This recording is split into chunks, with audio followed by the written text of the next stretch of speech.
কিছুদিন আগে তামিম ইকবাল বেশ কিছু শর্ত দিয়েছিল বিসিবিকে। বিসিবি কিন্তু সেখানটা ডিরেক্টলি না করে দিয়েছে যে তোমার কোনো শর্ত বিসিবির পক্ষ থেকে মানা হবে না।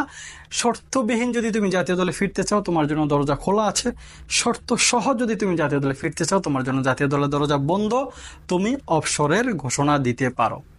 তামিম ইকবালকে কিন্তু এরকমের কথাবার্তা বলে দেওয়া হয়েছে, কিন্তু সাকিবের ক্ষেত্রে এটা বলা হবে না।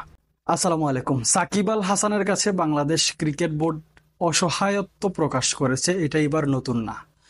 এর আগে এরকম অনেক ঘটনা আছে, যেই ঘটনাগুলো যদি আপনি আলোচনা করেন, পর্যালোচনা করেন, দেখবেন যে সাকিব আল হাসান যেভাবে চেয়েছে বাংলাদেশ ক্রিকেট বোর্ড সেভাবেই করেছে।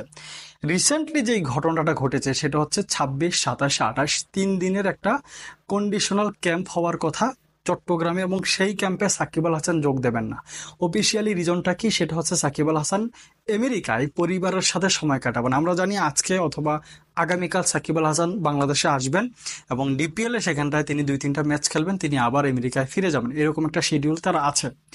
এখন আমার যে ট্যাগলাইন সেটা হচ্ছে সাকিব আল হাসানের কাছে বাংলাদেশ ক্রিকেট বোর্ডের কন্ডিশনাল ক্যাম্প করা না করার নিয়ে যেই অসহায়ত্ব প্রকাশ বাংলাদেশ ক্রিকেট বোর্ড দেখিয়েছে সেটা স্টপ হওয়া দরকার কিনা, বা সেইটা যদি এইরকম চলমান অবস্থায় চলতে থাকে আমাদের ক্রিকেটের কি ক্ষতি হইতে পারে, সেই বিষয়গুলো নিয়ে একটু কথা বলার চেষ্টা করছি। দেখেন, সাকিব আল হাসান গত 6 মাসে, আপনি যদি তথ্য বের করেও বলেন আমারটা ভুল হবে না, সাকিব আল হাসান গত 6 মাসে একটা টেস্ট ম্যাচ খেলেছেন। সেখানটায় তার ইনজুরি প্রবলেম ছিল, সেখানটায় তার রাজনৈতিক ব্যস্ততা ছিল, সেখানটায় তার কমার্শিয়াল ব্যস্ততা ছিল, মানে বিজ্ঞাপন করেছেন, আরও সমস্যা তিনি ছিলেন।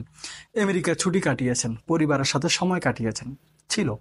গত 6 মাসে যে সাকিব আল হাসান মাত্র একটা টেস্ট ম্যাচ খেলেছেন জাতীয় দলের হয়ে, সেই সাকিব আল হাসান বিশ্বকাপকে সামনে রেখে যেখানটায় কন্ডিশনাল ক্যাম্প হবে, যেখানটায় প্রত্যেকটা প্লেয়ারকে আলাদা আলাদা লক্ষ্য ছুড়ে দেওয়া হবে, আলাদা আলাদা টার্গেট দিয়ে দেওয়া হবে, ক্লোজ ডোর ক্যাম্প হবে, এবং সেগুলোর পর্যালোচনা করে সেইখান থেকে একটা দল ঘোষণা করা হবে। তো এত কিছু যেখানটায় হবে সেইখানটায় সাকিব আল হাসান থাকবেন না। কেন থাকবেন না? তিনি পরিবারের সাথে সময় কাটাবেন। তো সাকিব আল হাসানের এই কন্ডিশনাল ক্যাম্পে যোগদান করা না করা নিয়ে দুই ধরনের আলোচনা হইতে পারে। একটা ভালো দিক আছে, একটা খারাপ দিক আছে। এখন বিবেচনা তো আপনার হাতে, আপনি বিবেচনা করবেন, বা আপনার মেধা অনুযায়ী, আপনার চিন্তাধারা অনুযায়ী এটা আপনি বোঝার চেষ্টা করবেন যে আসলে সাকিব আল হাসান কন্ডিশনাল ক্যাম্পে থাকাটা আমাদের জন্য কতটা ভালো হইতো, বা তিনি কন্ডিশনাল ক্যাম্পে না থাকা আমাদের জন্য কতটা ভালো। একটা তো তিনি না থাকলে তাকে ছাড়াই যে আমাদের প্ল্যানিং পরিকল্পনা করতে হবে, বা ভবিষ্যতে তো সাকিবকে ছাড়াই আমাদেরকে খেলতে হবে, সেখানটায় কম্বিনেশন একটা ব্যাপার স্যাপার আছে। বা সাকিব আল হাসান থাকলে আমরা তো দেখি বাংলাদেশ ক্রিকেট ইতিহাসে, আমি বারবার এই কথাটা বলি, যত অধিনায়কই আসেন না কেন প্রত্যেকেই সাকিব আল হাসানকে চান। কারণ সাকিব আল হাসান একজন আমার স্কোয়াডে থাকলে বা আমার একাদশে থাকলে অন্য দুইজনকে আমার খেলাইতে হয় না। তো এই কারণে সাকিব আল হাসান এই মুহূর্তে না থাকায় হয়তো একটা দিক ভালো হবে, সেটা হচ্ছে তাকে ছাড়া প্ল্যানিং পরিকল্পনা করতে পারবে বাংলাদেশ ক্রিকেট বোর্ড, বা তাকে ছাড়া আমাদের ওই যে আমি বললাম যে একটা ব্যাপার স্যাপার আছে যে তাকে ছাড়া আমাদের আসলে কিভাবে আমরা কি করতে পারি, বা সাকিবকে ছাড়াই তো আমাদেরকে আগামী 2 বছর খেলতে হবে। তো সাকিব আল হাসান এই একটা ভালো দিক, তিনি এই কন্ডিশনাল ক্যাম্পে না থাকা। আবার আরেকটা বিষয় আছে, সেটা হচ্ছে সাকিব আল হাসান না থাকাটা একটা উদাহরণ তৈরি যেন না হয়ে যায়। যেমন অনেকেই বলতে পারেন যে এই মুহূর্তে সাকিব আল হাসান কিন্তু বাংলাদেশের সাধারণ মানুষ বা আমরা যারা ক্রিকেট ভক্ত আছি আমাদের ভেতরের অনেকেরই আইডল সাকিব আল হাসান। ঠিক তেমনি যারা নতুন তরুণ উদীয়মান ক্রিকেটার, যারা এখনো জাতীয় দলের আশেপাশে ঘোরাঘুরি করছেন, জাতীয় দলে ঢুকবেন, বা অনেক নতুন জাতীয় দলের তরুণ খেলোয়াড়রাও কিন্তু সাকিব আল হাসানকে আইডল মনে করেন। তো তারা যদি সাকিব আল হাসানের মাঠের বাহিরের এই জিনিসগুলোকে যদি তারা ফলো করতে শুরু করেন, বাংলাদেশ ক্রিকেটের জন্য কিন্তু সেটা খারাপ একটা বিষয় হয়ে যাবে। খারাপ বিষয়টা হবে এরকম, দেখেন সাকিব আল হাসান এই যে 3 দিনের একটা কন্ডিশনাল ক্যাম্প তিনি করবেন না, রিজন হিসেবে তিনি দেখিয়েছেন যে তিনি আমেরিকায় সময় কাটাতে চান বা ফ্যামিলিকে সময় দিতে চান। সেটা হতেই পারে, এটা এত আহামরি কিছু না যে কেন সময় দিবে না বা কন্ডিশনাল ক্যাম্প কেন করবে না, বিষয়টা ওইরকম না। কিন্তু সাকিব আল হাসান যেভাবে চায় বাংলাদেশ ক্রিকেট বোর্ডকে যে সেভাবেই করতে হয়, সেভাবেই চলতে হয়, এইটার প্রমাণ সাকিব আল হাসান বারংবার করে যাচ্ছেন, বারংবার দিয়ে যাচ্ছেন, এবং এইটা অন্যান্যরাও যদি সেটা করা শুরু করে সেটা আমাদের ক্রিকেটের জন্য খুবই খারাপ হবে। কিছুদিন আগে তামিম ইকবাল বেশ কিছু শর্ত দিয়েছিল বিসিবিকে, বিসিবি কিন্তু সেখানটা ডিরেক্টলি না করে দিয়েছে যে তোমার কোনো শর্ত বিসিবির পক্ষ থেকে মানা হবে না, শর্তবিহীন যদি তুমি জাতীয় দলে ফিরতে চাও তোমার জন্য দরজা খোলা আছে, শর্ত সহ যদি তুমি জাতীয় দলে ফিরতে চাও তোমার জন্য জাতীয় দলের দরজা বন্ধ, তুমি অবসরের ঘোষণা দিতে পারো। তামিম ইকবালকে কিন্তু এরকমের কথাবার্তা বলে দেওয়া হয়েছে, কিন্তু সাকিবের ক্ষেত্রে এটা বলা হবে না।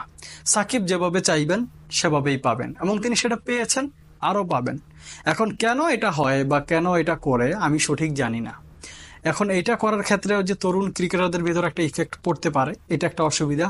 আবার সাকিবকে ছাড়া আমাদেরকে কিভাবে প্ল্যানিং পরিকল্পনা করতে হয়, কিভাবে আমাদেরকে আপনার ওই আরও জাতীয় দলের যে বিষয়গুলো আছে, আপনার পরিকল্পনার অংশ আছে, আপনার একটা মেন্টালিটির একটা অংশ আছে। একটা তো সাকিব আল হাসান থাকলে, আমার একটা অলরাউন্ডার থাকলে সেখানটা একটা ব্যাটসম্যান একটা বোলার কম নিয়ে খেলা যায়, ওই বিষয়গুলোও কিন্তু বাংলাদেশ ক্রিকেট বোর্ড ভাবতে পারে। এখন সাকিব যেহেতু নাই এই মুহূর্তে, কিন্তু খারাপ দিকটা আমার কাছে মনে হয় বেশি ইফেক্ট করতে পারে।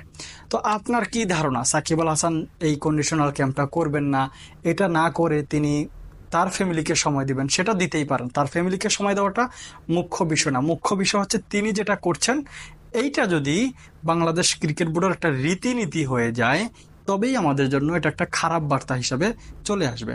আবার যদি সাকিব আল হাসান ছাড়া অন্যান্যরা যারা সাকিব আল হাসানকে ফলো করেন তারা শুধুমাত্র সাকিব আল হাসানের মাঠের ভেতরের কর্মকাণ্ডগুলো ফলো করেন, সেটা আমাদের জন্য ভালো। কারণ সাকিব আল হাসান বিশ্বসেরা অলরাউন্ডার, তিনি মাঠের ভেতরে যেই পারফরমেন্স করেন সেই পারফরমেন্স অন্তত তিনি এতটুকু হয়তো বিশ্বাস করেন এই ধরনের কন্ডিশনাল ক্যাম্প তার জন্য না। এই কারণেই হয়তো তিনি বিসিবিকে না করে দিয়েছেন। ভালো থাকবেন, সুস্থ থাকবেন, আল্লাহ হাফেজ।